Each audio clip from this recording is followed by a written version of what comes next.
Now when it comes to the Ka'bah, the main point that we try to communicate is the following. In Islam or in the Quran, God teaches that if all mankind and if all the jinn combine to sin and move away from God, then God doesn't lose one atom's worth of his kingdom. And if mankind and jinn combined to dedicate every second of their life to prayer and to worship of the one God, then God's kingdom doesn't gain one atom's worth as well. What does this philosophy teach you? It teaches you that God is not in need of you, or your practices, or your worships, or your prayers. You are in need of these practices and these worships.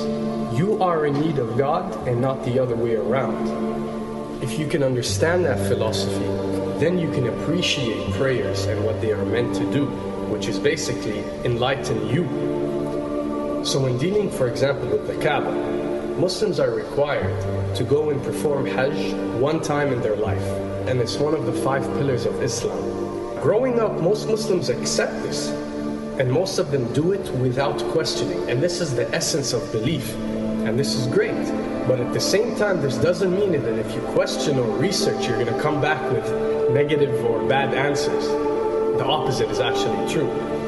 So when we started researching into the esoteric agendas and we started researching the elite, we found out how much certain type of practices and rituals can affect your lives.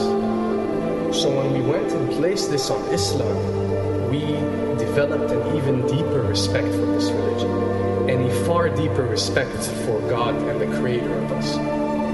So when you go to the Ka'bah and you circle around it 7 times, the essence of this worship is not that you are worshiping a stone, or that you are worshiping a house, or that you are worshiping a Ka'bah. The Ka'bah is merely the focal point or the centerpiece that all Muslims have to unite and focus their energy and prayers towards in a practice that is actually worshiping God.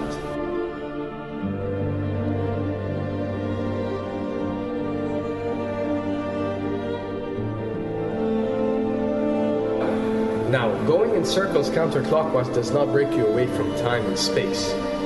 But the fact that the energy of the Ka'bah is the strongest energy on earth and it flows counterclockwise, by you flowing in correlation with this energy, you are uplifting yourself. You are reaching spiritual levels that you rarely do experience anywhere else on earth.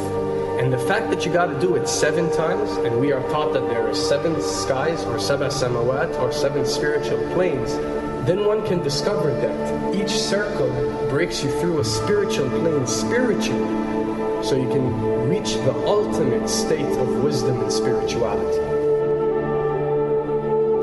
Does this mean that only Muslims can reach this level? Does this mean that if you're not Muslim, you give up or you reject this information? Not at all. In essence, any one of you, regardless of what your faith is, if you are dedicating your worship and your journey to the one and only Creator and not anything created, then you are on a righteous path.